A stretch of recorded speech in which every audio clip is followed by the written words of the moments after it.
बहन, आखिरकार बड़ा आस विश्वास से तुम नेतापुर घाट में कि तोरे पति के जिंदा कर दी हैं, लेकिन जब ये मना करत अड़ी तो हम तो यह कहो कि काहे ना अपना पति के लाश के यही पे दाह संस्कार तो कर सके कर दे तो जय बा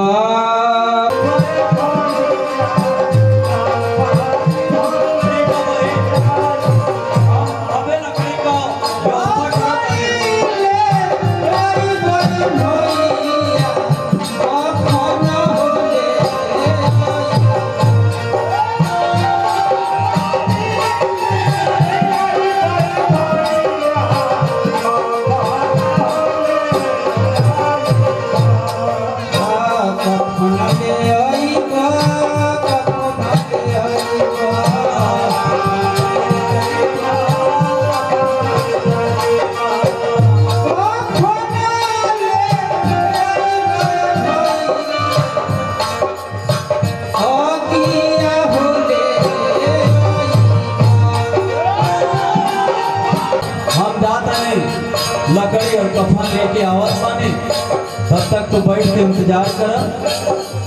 चिंता मत भैया, अब का करबो जौन विधि के विधान बा, अब तो उहे भाई तू अपना तरफ से दोनों कभी ना कैलू।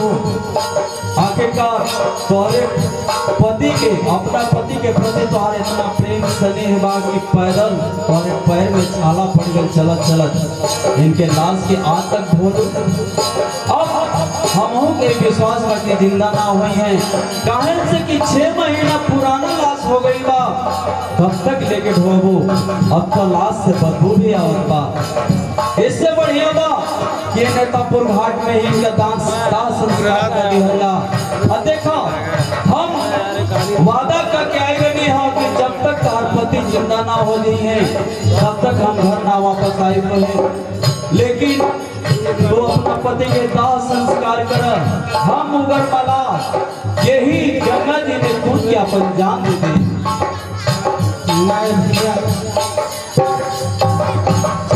सुनबा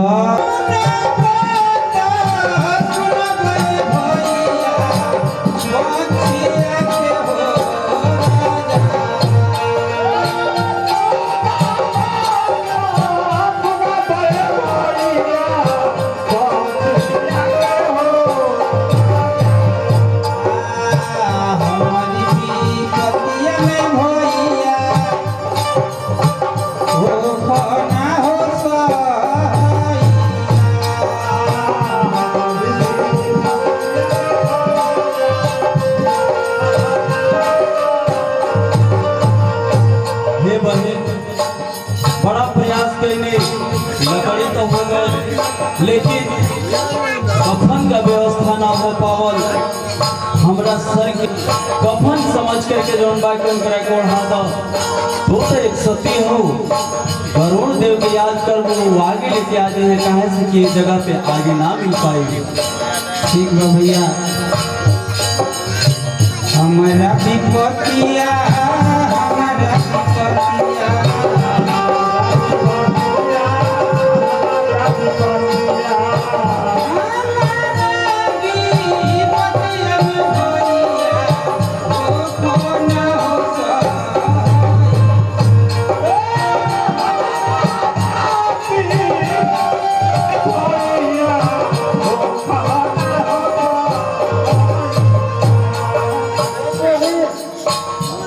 भैया कौन सा ऐसा विपद पड़ल बा कि तू हमरा के याद कैली हो ये बहिन? ये भैया हम तोरा के ही से याद कैली हा, तू हमरा के आगे दे दे भैया कि हम अपना स्वामी जी के लस्सी जरा दे भैया। ठीक बा बहिन, हम इंद्रासन से आगे लेके आवत हैं। ठीक बा भैया।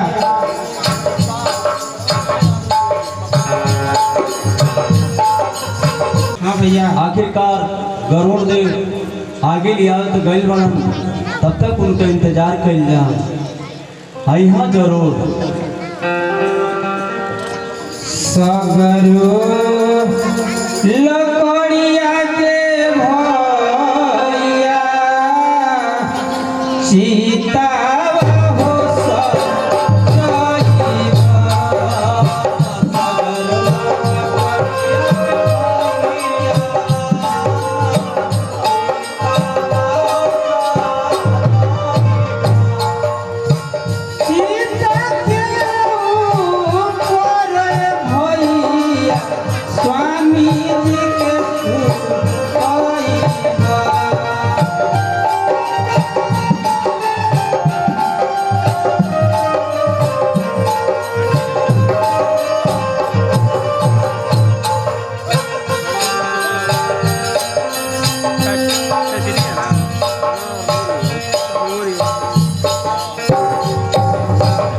हे बहन हाँ भैया तू आगे मंगलू हम तोहरा के आगे लिया दे।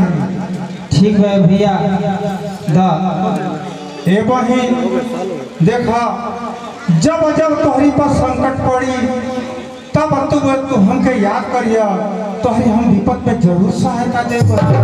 ठीक है भैया जरूर तरह के याद करब।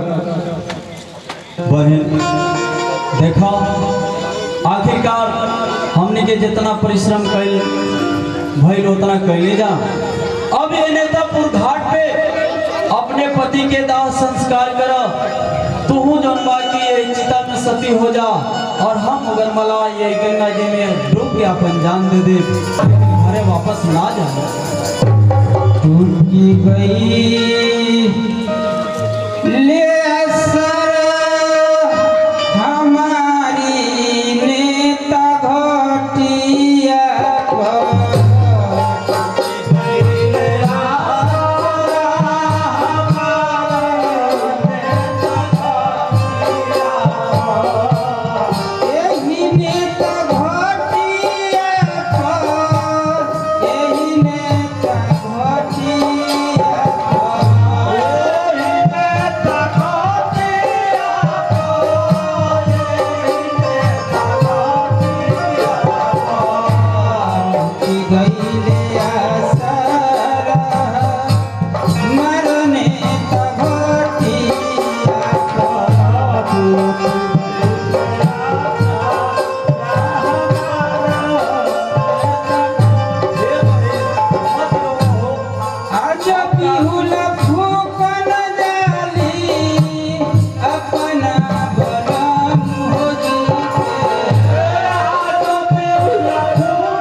भैया।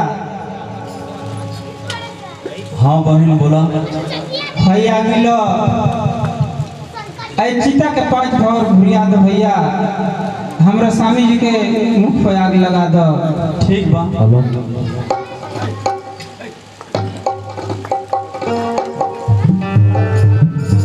ए बहन पांच चिता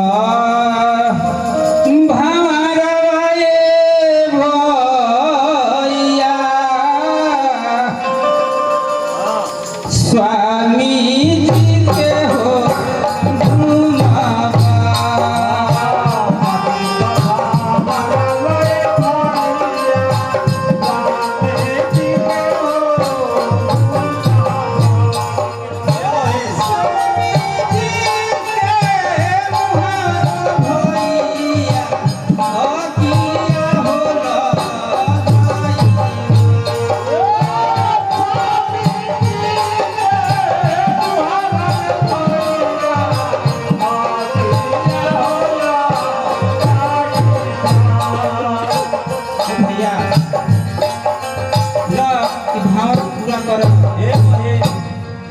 जरूर हम लगा देती हो लेकिन हम जात के मल्लाह है। देखो हमरा उनके आगे लगोले से उनके तरन तारा ना होए। हम तो यह कहो कि तू ही अपने हाथ से जनबा की उनके आग लगावा। ठीक भाई भैया आजू बिहुला कौन हो जानी आप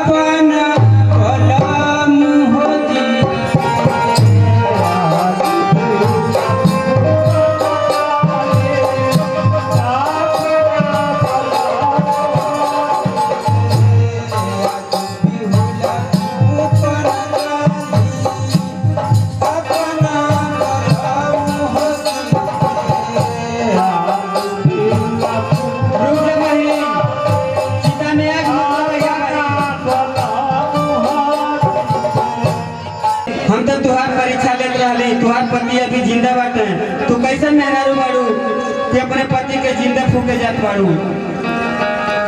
हम तो के एगो उपाय बताओ तनी, तू वह उपाय जाके कर। कौन उपाय बा बहिन?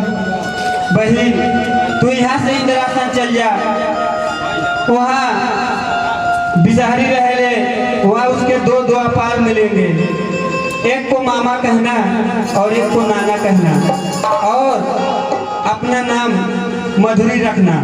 वहीं तुम्हारे पति का प्राण टंगा हुआ मिलेगा। ठीक बा बहिन, जब इतना कहत ताड़ू तो थोड़ा और कष्ट हम सब पर इंद्रासन जरूर जाई बहिन। ठीक बा बहन, अब हम चलत नहीं। ये भैया